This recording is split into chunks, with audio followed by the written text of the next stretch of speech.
पते हर हर महादेव, सीतापते हर हर महादेव। बोले राम जी महाराज की, हनुमान जी महाराज की, व्यास जी महाराज की, अपने अपने गुरु महाराज की, अपने अपने पितृ महाराज की, अपने अपने कुल देवी देवताओं के, अपने अपने इष्ट देव भगवान के, सत्य सनातन धर्म के, शिव महापुराण के। बोले सत्य सनातन धर्म की, बोले शंकर भगवान की जय, भोलेनाथ की, संत समाज की, संत भक्त संत भगवान की जय जय भोलेनाथ। हर हर महादेव। आइए कथा प्रारंभ होता है। सुनो वीर हनुमान, आसन प्रेम से लीजिए, आई पवन कुमार। जय जय श्री गिरिराज रमण, जय जय भूत किशोर, जय भक्तन सर्वस्व प्रभु, जय गणपत चित चोर। कहते ना, राधा मेरी माता पिता मेरी घनश्याम, इन दोनों के चरणन में मेरा कोट कोट प्रणाम, मेरा कोट कोट प्रणाम। कहते ना, जय जय राधा रमण, जय जय नवल किशोर, जय गोपी चित चोर प्रभु, जय जय माखन। तो भोले कौन है? गंगिया चोर के बांके चुरा खाते ना ये बड़े प्रेम के साथ में। कल आप लोगों ने कथा सुने थे तो आनंद की सहानुभूति हुई। आज भोले बाबा की बड़ी कृपा हम पर है और बड़ी इसी कृपा हम पर बरसती रहे, क्योंकि देखो ये भोले बाबा ने अपनी कृपा भक्ता की करी है कि सावन महीने में तो सूखा बैठ की जा रहा तो कथा कर मेरी। हमारे गुप्ता जी कह रही हाँ पर ठीक है, उठाओ मीरा लो भोले का नाम, सब हो जाएगा बेड़ा काम, सब बेड़ा पार हो जाएगा। सभी व्यक्ति तुम्हारे साथ मिले हुए जुड़े हुए हैं। चलो अच्छी बात, हम भोले बाबा से प्रार्थना करने लगे और भोले बाबा ने बड़ी अति कृपा करी और ऐसी कृपा सब पर रहे, ऐसा मानस हमारा जीवन रहे। आइए को द्वयं बदम ममासु भुक्तानामया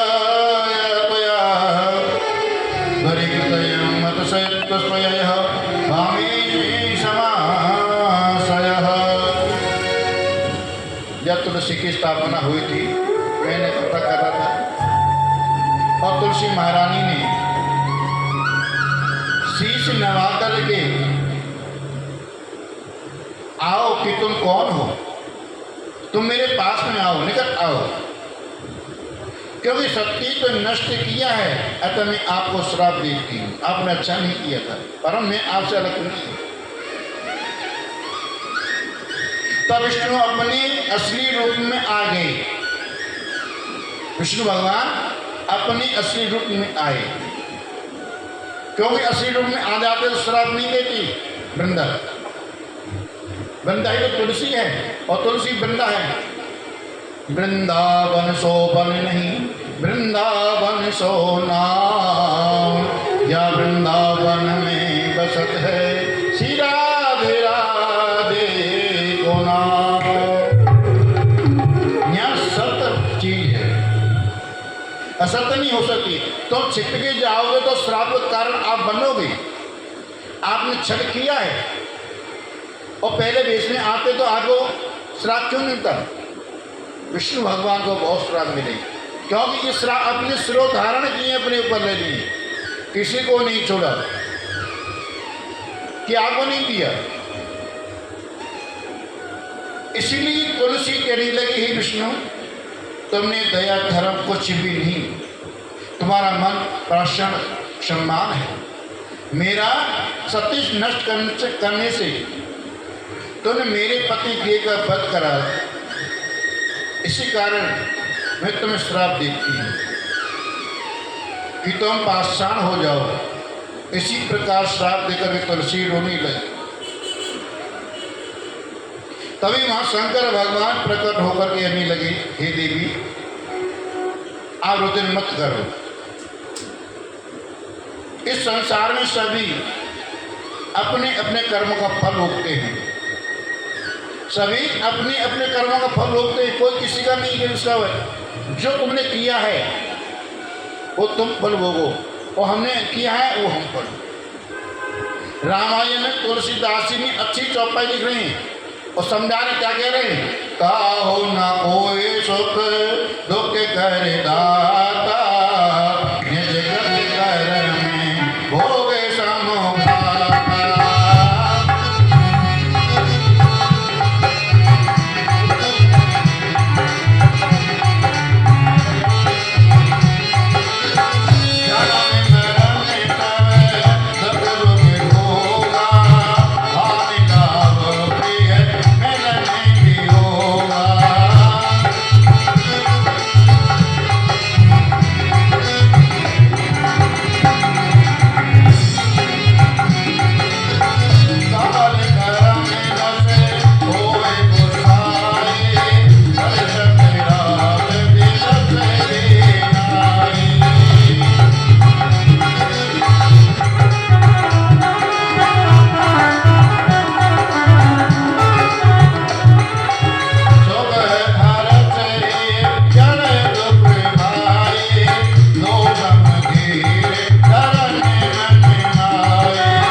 भगवान भोलेनाथ कह रहे हैं, कोई किसी को दुख नहीं देता, कोई किसी को सुख नहीं देता है। ये तो अपने कर्मों का फल है। अपने कर्मों से फल मिलता है, अपने कर्मों से भोग भोगता है। ये सब पीछे लीला है। क्योंकि भगवान का शिव जी कहने लगे, तुलसी अब मैं तुम्हें दोनों हित की बात कहता हूँ। हे तुलसी, कि तूने जो जप तप किया है उसका फल रूप तो इसी शरीर को त्याग करके में और नित्य नित्य ही हरि के साथ में विहार कर। जो आपको मानव देह शरीर है ना, इसको त्याग दो और नित्य नित्य लेकर के हरि के हृदय से उत्पन्न करके और हरि के साथ में ये रहो। जब से ये वृंदा, ये तुलसी भगवान के शरीर से उत्पन्न है और आप साथ में न हो, विहार करोगे। ऐसे छोड़े छोड़े हुए शरीर का भारत में कहते हैं ना, गंडकी नाम की नदी के नाम पर विख्यात होगी, जो पुण्यदायिनी होगी। फिर देव पूजन के फलस्वरूप बहुत समय के बाद तुलसी होगी। स्वर्ग मृत्यु और पाताल सदा ही हरि के पास में ही रहेंगे। तुम वृक्ष के अधिशासी देवी बनकर के दिव्य रूप धारण करके और श्री हरि की नित्य क्रिया करोगे। नदी के कहते हैं अधिष्ठान देवी भारत में पुण्यदायिनी, हर के अंश सार लवण सागर की पत्नी होगी। ये तेरे श्राप के कारण पाषाण बनकर के विशाल रूप में इस तरह रहेंगे। हे तुलसी, विष्णु की शालिग्राम भगवान की मूर्ति गंड की नदी ना नेपाल में उस दिन से साथ में रहती है। शालिग्राम भगवान तुलसी के संग इन्हीं के पास रहने से मंगल होता है। ये मनुष्य महाज्ञानी होता है तो एक मनवंतर ये संग चूड़ की प्रिया रहेगी। ऐसा कह शिव जी माँ से अंदर ध्यान हो गए। शिव जी के वचनों को सुनकर के प्रसन्न होकर तुलसी उस शरीर को त्याग करके नहीं और कमलापति के साथ वैकुंठ में चली गई। उसका शरीर गंड की नदी बनकर के बहने लगा और विष्णु भगवान ने शालिग्राम भगवान की मूर्ति बनकर के जल में ही शिला पत्थर और महिमा वहीं विराजमान। संत कुमार जी कहने लगे, एक दिन शिव जी गणों के साथ पार्वती के साथ काशी में पधारे थे। काशीपुरी में अपनी राजधानी बना करके और भैरव वहाँ रक्षा कर बना करके पर्वतों की जानकारी विचरण करने लगे। कहते हैं गतयं शोचान कृतयं मनहि काजं गच्छामि सहस्रनाम जल्पहि दयाय तृतीया वाशीराजनहंगी कर्णानि भोजनं भवानि मोनयः। एक दिन शिव जी मंदार पर्वत की गुफाओं में अपूर्व दिशा की तरफ विराजमान होकर के उसी समय पार्वती अपने हाथों शंकर भगवान दोनों नेत्र मोद किए और महेश्वर के शरीर से स्पर्श के पार्वती के हाथों से नल कह रहे जल टिकने लगा। उसी समय जल की बिंदु में एक विकराल अंदर जटाधारी कृष्ण वर्ण प्रकट हुआ। प्रकट हुआ। उसी प्रकट को देख करके ने बिंदुओं को सहित विकल अंधा जटाधारी था। नाथ ने जीवे चाहते महाघोर शरीर में लगने लगा। पार्वती भयभीत होने लगी। शंकर जी कहने लगे, आंख मीच करके जो कर्म किया है अब भयभीत क्यों हो रही हो? पार्वती कहने लगी, ये चोर पुरुष कौन है तथा आपने इसकी निमित्त उत्पन्न किया आपने? शिव जी कहने लगे, हे पार्वती, तुमने मेरे नेत्र बंद किए थे। उस पसीने से बूंदों से ये अंधक नामक पुत्र उत्पन्न हुआ है। तुमको सखियों सहित इस पर कृपा करनी चाहिए। पार्वती ने उसकी सब प्रकार की परिवर्तन करिए। एक समय कश्यप पुत्र हिरण्याक्ष अपनी प्रिया कहने के पुत्र कामना से वन में आकर के रोष दोष जीत करके लगे के समान स्थित होकर के अनेक वर्षों तक घोर तप किया। उसके तप से प्रसन्न होकर के शिव जी वरदान दे दिया, हिरण्यकश्यप अपनी मनोकामनाओं को मैं पूरी करूंगा। हिरण्याक्ष कहने लगा, है प्रभु, मेरे भाई हिरण्यकश्यप पहला आदि 5 पुत्र हैं, पर मेरे बाद में मेरे राजवंश में होने वाला कोई पुत्र नहीं है। पुत्र के बिना और गति नहीं हो सकती। पुत्र होने से पिता पुत्रवान कहलाता है। शिव जी कहने लगे, तुम्हारे वीर, तुम्हारे भाग में जो पुत्र नहीं है, यदि तू चाहे तो मेरे अंधा पुत्र को, जो तेरे सम्मान ही पराक्रमी वाला है, उसे तेज ले जा।